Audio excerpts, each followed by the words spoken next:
आप में से कितने लोग बालेश्वर गोपीनाथ जी का दर्शन किए हैं? मतलब इतनी संख्या में 20-25% लोगों ने ही दर्शन किया है। अद्भुत दर्शन है। और आप सब लोगों को, जो भी यहाँ कटक में रहते हैं, भुवनेश्वर या आसपास, उनको जरूर जाना चाहिए। एक बार गोपीनाथ जी का दर्शन करके आओ। हम तो आज तक उनकी कथा ही सुनते थे, सुनाते थे, पहली बार दर्शन करके आए। नाम तो उनका गोपीनाथ है। ये खीर चोरा तो 500 वर्ष पहले हुए। हाँ, लेकिन बड़ी कृपा। रघुनाथ जी बैठे हैं चित्रकूट में। कैसे प्रकट हुए गोपीनाथ जी? ध्यान से सुनो सब लोग, इधर देखिए। चित्रकूट में श्री राघव जी बैठे हैं, वनवास चल रहा है, और बगल में किशोरी जी, जानकी जी विराजमान है। लक्ष्मण जी कंद फूल फल लेने के लिए वन में गए हुए हैं, और उसी क्षण कुछ कोल भील लोग अपनी गैयाओं को चराते हुए जा रहे हैं। कोई बालक गा रहे हैं, कोई नाच रहे हैं, कोई श्रृंगी बजा रहे हैं, कोई वंशी बजा रहे हैं। गैयाओं के आगे नाचते कूदते खेलते हुए बालक गैया चराते हुए जा रहे हैं। और उस दृश्य को देख करके राघव जी मंद मंद हंस रहे हैं। और राघव जी की उस मंद हंसी को देख करके जानकी जी के मन में इच्छा प्रकट हो रही है कि ये हंस क्यों रहे हैं। और मानो जैसे हंसते हंसते थोड़े नेत्र सजल हो गए हों ठाकुर जी के। तो जानकी जी ने पूछा कि हे राघव जी, आप इतने प्रसन्न क्यों हो रहे हैं? और प्रसन्नता होते होते नेत्रों में जो अश्रु आ रहे हैं, उससे पता चलता है कि आप प्रगाढ़ आनंद में हैं। ऐसा क्या देख रहे हैं आप? तो राघव जी कहते हैं, देखो ये गैयाओं को चराने वाले कितना ऊधम मचा रहे हैं, कितना आनंद कर रहे हैं, कितनी सुंदर वंशी बजा रहे हैं, कैसे श्रृंगी बजा रहे हैं, एक दूसरे को छेड़ते हुए चल रहे हैं। सीता जी बोली, ये तो रोज ही निकलते हैं यहां से, लेकिन आज ऐसा क्या विशेष है कि आप इनको देख के हंस रहे हो? तो राम जी कहते हैं, आगामी द्वापर युग में हम भी ऐसे ही लीला करने वाले हैं। इसलिए इस लीला को देख करके मैं बहुत उत्सुक हो रहा हूं, और मेरे को इच्छा हो रही है कि कब त्रेता विश्राम हो, कब द्वापर प्रारंभ हो। और हो गए राघव जी कि बैठे बैठे सीता जी को पूरी कृष्ण लीला सुना दी। भादों की अष्टमी को रात्रि को मेरा जन्म होगा, कारावास से वसुदेव जी मुझको लेकर के गोकुल जाएंगे, वहां यशोदा मैया की लाली को उठा के मुझे विराजमान कर देंगे। उसके बाद धीरे धीरे मैं बड़ा हो जाऊंगा। मेरे मधुमंगल, श्रीदामा, तन सुखा, मन सुखा, धन सुखा, ये सारे मेरे सखा होंगे। इनके साथ में खूब मधुर लीला किया करूंगा।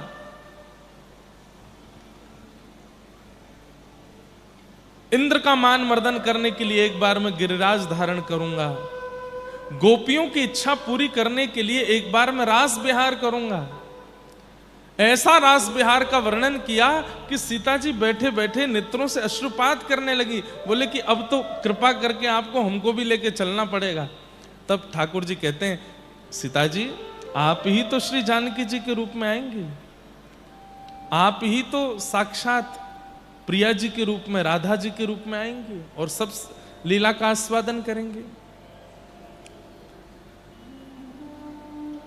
जानकी जी इतनी ज्यादा उत्सुक हो गई कृष्ण लीला सुनकर के कि अब राघव जी से कहती हैं कि मैं आपके उस रूप को देखना चाहती हूं, मुझे कैसे भी करके वो रूप दिखाइए जो आप द्वापर में धारण करने वाले हैं।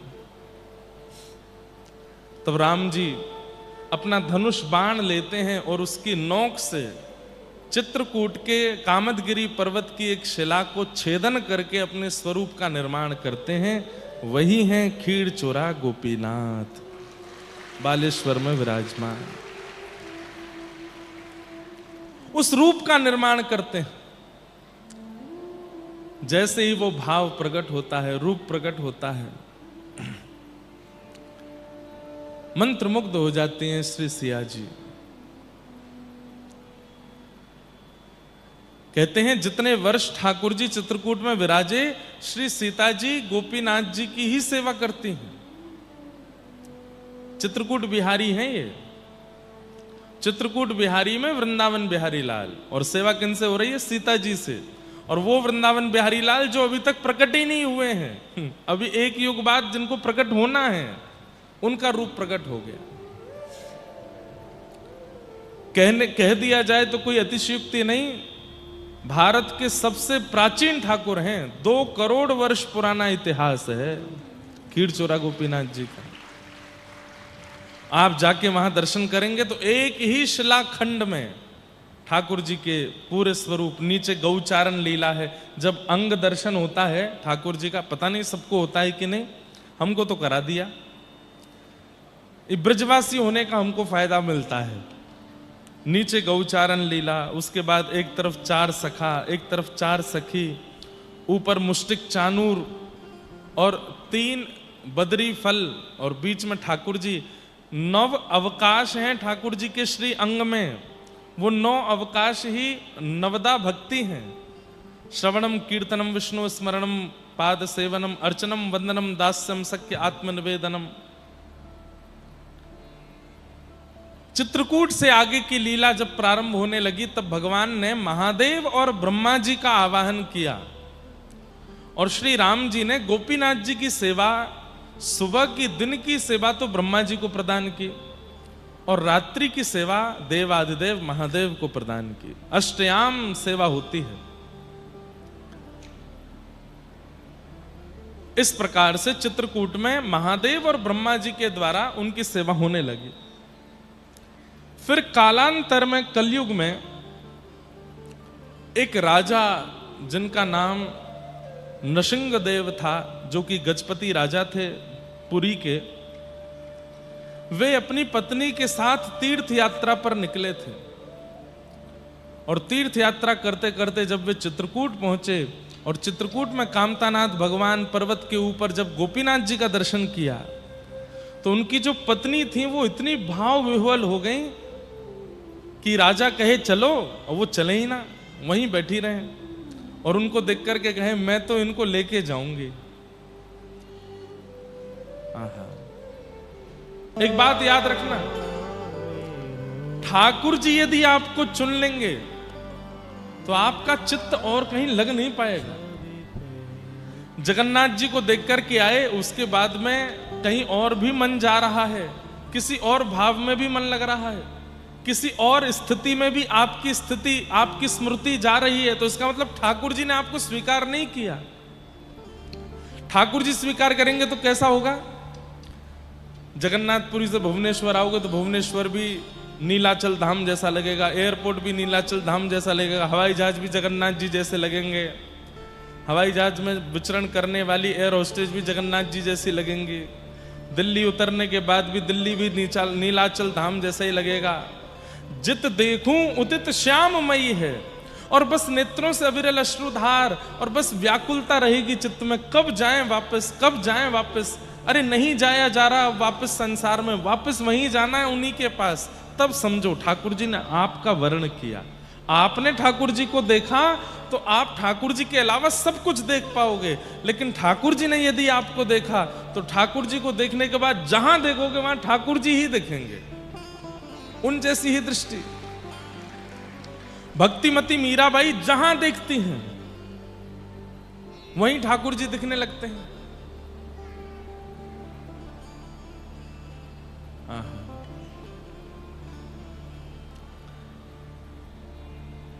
नृसिंहदेव राजा की पत्नी गोपीनाथ प्रभु का दर्शन करने के बाद इतनी विह्वल हो गई कि अब वहां से हिल नहीं पा रही। आप राजा से जिद करने लगे कि इनको लेके चलो साथ में। पता नहीं क्या हुआ है, मैंने इनको नहीं पकड़ा पर इन्होंने मेरे चित्त का हरण कर लिया है। मैं इनके बिना अगर आप मुझे लेके गए तो मेरे प्राण चले जाएंगे। राजा व्याकुल हो गए। गोपीनाथ प्रभु को ले जाने के लिए जैसे ही आतुर हुए, कहा तो जाता है कि हमारे गिरिराज जी और श्री कामतानाथ जी, इनको कभी धाम से बाहर नहीं ले जाना चाहिए। जैसे ही राजा ने पत्नी की बात मान के गोपीनाथ जी के स्वरूप को उठाना प्रारंभ किया, इतने में ही ब्रह्मा जी और देवादिदेव महादेव दोनों प्रकट हो गए। अर्चक हैं, यही सेवा करते थे गोपीनाथ जी के। प्रकट होकर क्या कर रहे हैं राजन आप? ये हमारे सेवा के ठाकुर जी हैं, राम जी ने हमको इनकी सेवा प्रदान की है, आप ऐसे इनको नहीं लेके जा सकते। तब राजा ने कहा मेरी पत्नी बहुत विह्वल हो रही है, वो प्राण त्याग देगी यदि इनको नहीं लेके जाएंगे, तो आप कृपा कीजिए ना। तब ब्रह्मा जी बोले ऐसे कैसे, हमारी सेवा के ठाकुर जी, हम कैसे दे सकते हैं आपको, बिल्कुल मना कर दिया। तब अंत में राजा ने कहा एक काम करते हैं, आप कह रहे हो कि आपके ठाकुर जी हैं, मेरी पत्नी कह रही है कि उसके चित्त का इन्होंने हरण कर लिया है, इनसे ही पूछ लेते हैं ये क्या चाह रहे हैं, ये क्या आज्ञा कर रहे हैं, इनसे ही पूछ लेते हैं। जब गोपीनाथ प्रभु से पूछा तब आकाशवाणी जैसी करते हुए गोपीनाथ प्रभु ने आज्ञा की कि हे ब्रह्मा जी, हे महादेव, आपकी सेवा अब पूर्ण हुई, मैं इन्हीं की प्रतीक्षा कर रहा था, अब ये मुझे जहां लेकर के जाएंगे मैं वहीं जाकर के अपनी सेवा स्वीकार करूंगा। और तब गोपीनाथ जी नृसिंहदेव राजा और उनकी पत्नी के साथ में इस उड़ीसा प्रांत में पधारे और जो स्थान है बालेश्वर, वहीं उसको रेमुना भी कहते हैं, आगे जो है वहां श्री गोपीनाथ जी आकर के विराजमान हो गए। बड़े प्रेम से विराजमान होकर के ठाकुर जी ने वहां पर अपनी सेवा को व्यवस्थित किया। फिर गौड़िया वैष्णव परंपरा के श्री रसिकानंद महाप्रभु रसिक मुरारी जी ने आकर के उनकी सेवा विराजमान की। खूब भाव से ठाकुर जी की सेवा होती है। कालांतर में व्रजमंडल के एक बड़े महापुरुष माधवेंद्रपुरी दास वो जगन्नाथ यात्रा पर व्रजमंडल से निकले हैं और जैसे ही वे खीरचोरा गोपीनाथ पहुंचते हैं, ये तो गोपीनाथ ही थे, लेकिन रोज रात्रि में 12 कुलिया में ठाकुर जी की खीर का भोग बनता है और रात्रि शयन के बाद वो सब में वितरण कर दिया जाता है। माधवेंद्रपुरी दास बड़े भाव विह्वल होकर के दूर खड़े होकर दर्शन कर रहे थे, पुजारी जी ने सब में वितरण किया, उनको नहीं दिया। आप भूखे प्यासे ही जब एक वृक्ष के नीचे जाकर के बैठ गए तो ठाकुर जी ने पुजारी जी को स्वप्न देकर के उठाया, बोले मेरे एक परम भागवत भक्त आए हुए हैं और वो बैठे हुए हैं भूखे प्यासे, तुमने उनको प्रसाद नहीं दिया। पुजारी जी बोले ठाकुर जी अब जितनी भीड़ थी सब में बट गया, मैं कैसे देता, अब जो था वो वितरण हो गया। बोले नहीं, एक कुलिया प्रसादी अब भी मंदिर में रखी है, उठ करके मंदिर खोलो और वो प्रसादी उनको देकर के आओ। तो पुजारी जी बोले मैंने तो अपने हाथों से सारा बांटा है, एक भी नहीं बचा। ठाकुर जी बोले हमको पता था कि तुम उनको नहीं दे पाओगे, तुम चूक जाओगे, इसलिए पहले ही हमने एक चुरा करके अपने पास रख ली थी, अब भी वो हमारे पास ही रखी है। बहुत सुंदर लीला है। माधवेंद्रपुरी दास, आप गिरिराज जी से आ रहे थे जगन्नाथपुरी और आपका नियम था किसी से मांग करके नहीं पाते थे, कोई दे दे तो ही पाते थे। मतलब भूख लगी है, प्यास लगी है, 10 दिन निकल जाएं, 12 दिन निकल जाएं, किसी से मांगेंगे नहीं। कोई कह दे कि महाराज जी थोड़ा प्रसाद लेंगे तो ले लेते थे। आपने पुजारी जी से मांगा नहीं और पुजारी जी ने दिया भी नहीं, तो भूखे प्यासे चले गए। तो ठाकुर जी ने रात्रि में पुजारी को स्वप्न दिया कि मैंने एक कुलिया खीर छुपा ली है, आओ आकर के मेरे पास से वो खीर की कुलिया लेकर के जाओ और वो उस वृक्ष के नीचे बैठे उनको जाकर के दे दो। तब पुजारी जी आए, आकर के मंदिर खोला तो महाराज ठाकुर जी अपनी श्वेत जो वस्त्र रात में पहनते हैं उसके पीछे एक कुलिया छुपा करके रखे थे। पुजारी जी ने उठाया, नेत्र सजल हो गए, जय हो। बोले अब रो नहीं, जल्दी जाओ उनको पवा के आओ, भूखे हैं बेचारे बहुत दिन के। दौड़ करके गए पुजारी जी, वृक्ष के नीचे देखा तो महामंत्र कर रहे हैं, नेत्रों से अविरल अश्रुधार गिर रही है। श्री माधवेंद्रपुरी दास जाकर के पुजारी जी ने कहा, आप माधवेंद्रपुरी दास हैं? तो माधवेंद्र जी बोले, आपको हमारा नाम कैसे पता? बोले, महाराज मैं तो कुछ नहीं जानता, लेकिन ठाकुर जी को आपका नाम पता है, उन्होंने ही मुझे भेजा। अब कोई आपसे आकर के कहे कि ठाकुर जी ने आपका नाम बता के आपके पास भेजा, तो आपकी स्थिति क्या हो जाएगी? ठाकुर जी ने भेजा है। बोले, कैसे? बोले, रात्रि आप दर्शन करने आए थे, मैंने कुलिया प्रसाद सब में बांटा, आपको देना भूल गया। तो माधवेंद्रपुरी दास बोले, मैं सोच भी रहा था कि मेरी इच्छा तो हो रही है, लेकिन मेरा नियम है, मांगता नहीं हूं। तो बोले, फिर क्या हुआ? बोले, स्वप्न में ठाकुर जी आए और ठाकुर जी बोले, तुमने उनको कुलिया प्रसाद नहीं दी, मैंने एक कुलिया छुपा करके अपनी पीतांबरी के पीछे रखी है, आके ले जाओ। तो मैं वही प्रसादी लेके आऊं, ठाकुर जी ने आपके लिए छुपा के चुरा करके रखी थी। माधवेंद्रपुरी दास तो भाव विह्वल हो गए। हाँ नाथ, हाँ नाथ, हाँ नाथ कह करके रोने लगे। कितना प्रेम करते हैं आप अपने प्रियजनों से। माधवेंद्रपुरी दास सुबह जब मंगला में दर्शन करने के लिए गए, तब सब कह रहे थे, राधा गोपीनाथ की जय, राधा गोपीनाथ की जय। तब आपने जय जयकार किया, बोले, नहीं, खीर चोरा गोपीनाथ की जय। सबने कहा, खीर चोरा क्यों? तब पूरी कथा बताई। बोले, ये हमारे लिए खीर चुरा करके बैठे थे, छुपा करके बैठे थे। तब से उनका नाम क्षीर चोरा गोपीनाथ। ठाकुर जी जन्म मरण आदि आदि जो मानवों के कर्म हैं, इन सब में कभी ठाकुर जी नहीं आते। वे इन सबसे इतर हैं, वे इन सबसे इतर हैं। जन्म जन्म जन्म आदिर अन्वयाद इतरतः।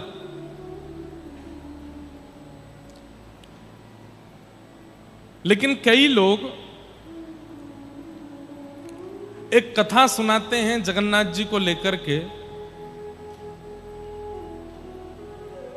कि भगवान श्री कृष्ण का लीला गमन के बाद में संस्कार कर दिया, उनका हृदय समुद्र में बहता बहता यहां आ गया, उसी को जगन्नाथ जी के अंदर लगा दिया गया। हमको अगर ये कोई प्रमाणित करके बता दे कि ये कहीं लिखा है, हमने तो आज तक कभी सुना नहीं और ना ये कथा कहीं है। भगवान गीता में कहते हैं कि मेरे शरीर को मरणासन समझने वाले, मेरे शरीर को मरण रूप जानने वाले इंसानों की तरह 100 वर्ष पूरे होने पर या अमुक अमुक वर्ष पूर्ण होने पर मेरे शरीर का भी अंत होता है। ऐसी बुद्धि रखने वाला व्यक्ति तो अपवित्र है, उसको देखने वाले को भी कपड़े सहित स्नान करना चाहिए।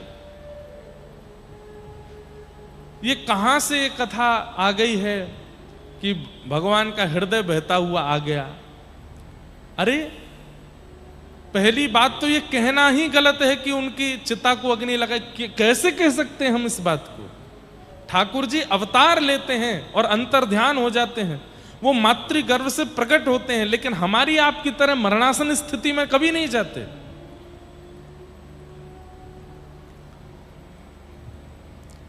श्री जगन्नाथ महाप्रभु के, श्री बलभद्र जी के, सुभद्रा जी के पावन दारू ब्रह्म के विग्रह में जीवित शालिग्राम जी विराजमान है। और रही बात हृदय की, तो केवल जगन्नाथ जी के भीतर ही हृदय थोड़ी है। जितने भी ठाकुर भारतवर्ष में विराजमान, सबके अंदर हृदय। बिहारी जी में भी हृदय है, राधा रमण जी में भी हृदय है, राधा वल्लभ जी में भी हृदय है, हमारे गिरिराज जी तो साक्षात हृदय ही हैं। पर इस बात को इस तरीके से नहीं कहना चाहिए कि वो हृदय ऐसे निकल करके बहता हुआ आया ना, ये उचित नहीं है। और इसको कई लोग प्रमाणित करने लगे हैं, कई फिल्म जगत के लोग, कई और भी लोग इसको, इसके ऊपर खूब बनाने लगे हैं, पिक्चर वगैरह भी। नहीं, ये उचित नहीं है। भगवान कौन है?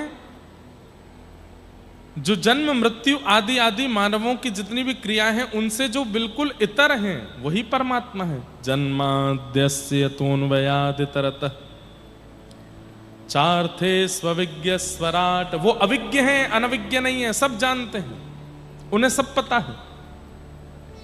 उनके सामने कौन किस रूप से गया है, किस भाव से गया है, किस पीड़ा से गया है, उन्हें सब पता है।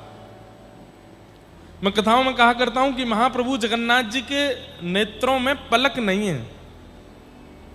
क्यों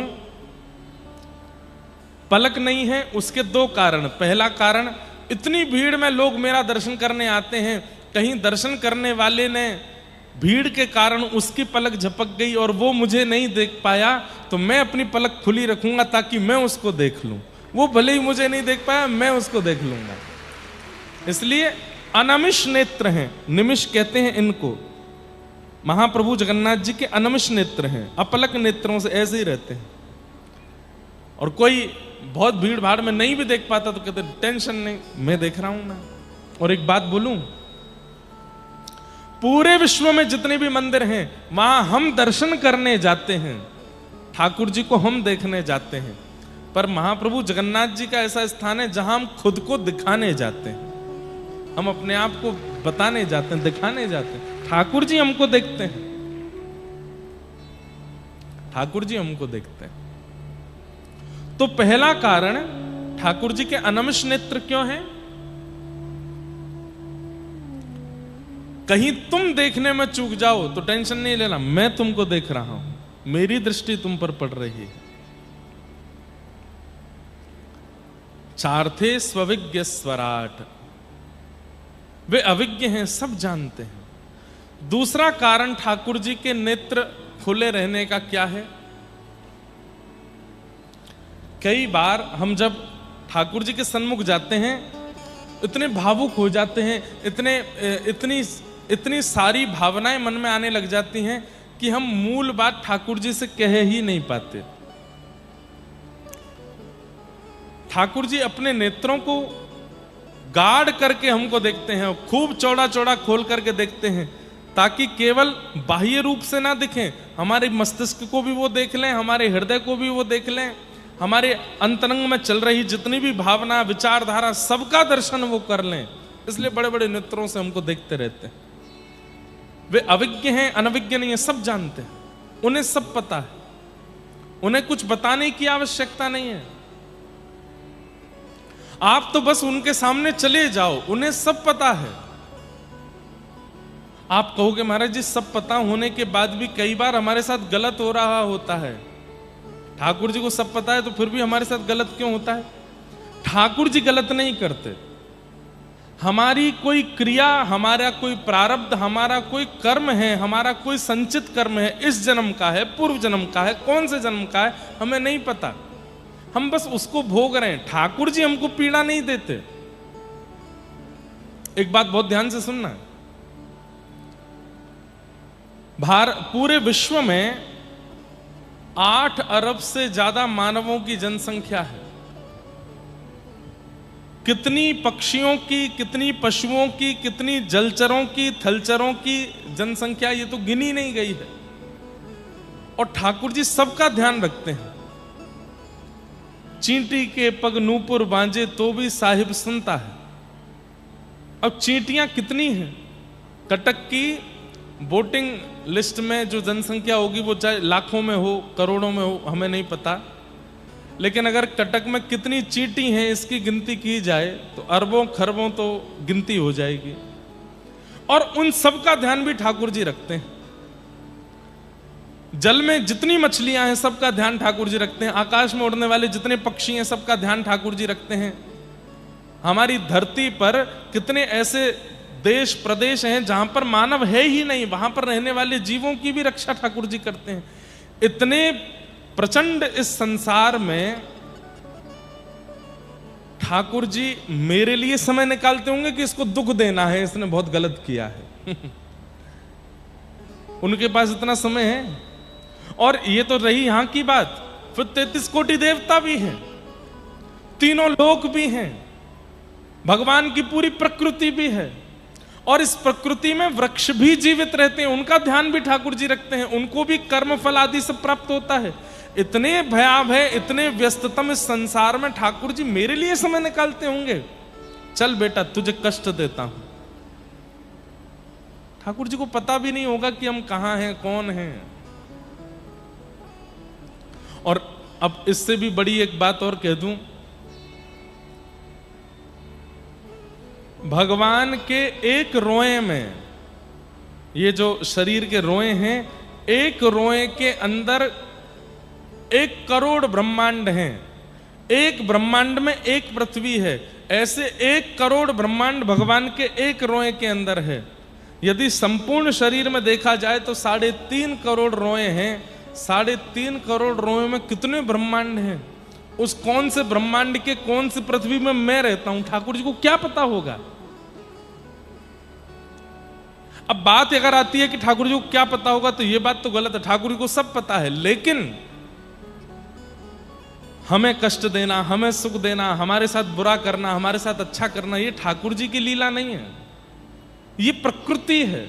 ये हम अपने कर्म के बंधन में हैं। कर्म से हमको सुख, कर्म से हमको दुख मिलता ही रहता है। वो चक्र है, ठाकुर जी नहीं चला रहे हैं, वो अपने आप, ये व्यवस्था है संसार की, उसी के अनुरूप ही हम चलते हैं। अभी आप कथा सुन के बाहर गए, पैर फिसल गया, फ्रैक्चर हो गया, अब कौन सी क्रिया का फल आपको मिला है आपको नहीं पता। आप सोचने बैठ जाओगे जन्म से अभी तक मैंने किसी का बुरा नहीं किया, तो इस जन्म का हो भी नहीं सकता। हो सकता है पूर्व जन्म का हो सकता है पूर्व से पूर्व जन्म का हो। आप कहोगे जिस जन्म की हमको पता नहीं उसका हम क्यों सह रहे हैं। ठाकुर जी कहते हैं जब उस जन्म में थे तब समझाया जा रहा था कि गलत मत करो, भोगना पड़ेगा। तब तो माने नहीं, तब तो किया। अब अगले जन्म में जब भोगना पड़ रहा है तो फिर कह रहे हैं कि हमारी क्या गलती, पूर्व जन्म की गलती इस जन्म में क्यों भोगेंगे। यही होता है, यह संसार का नियम है। इसीलिए सावधान किया जाता है कि कुछ गलत मत करो, क्योंकि जरूरी नहीं है कि इसी जन्म में भोगोगे, अगले जन्म में भी भोगना पड़ सकता है। और तब आप केवल ये सोचते ही रह जाओगे कि मैंने किया क्या जो मुझे ये कष्ट मिल रहा है।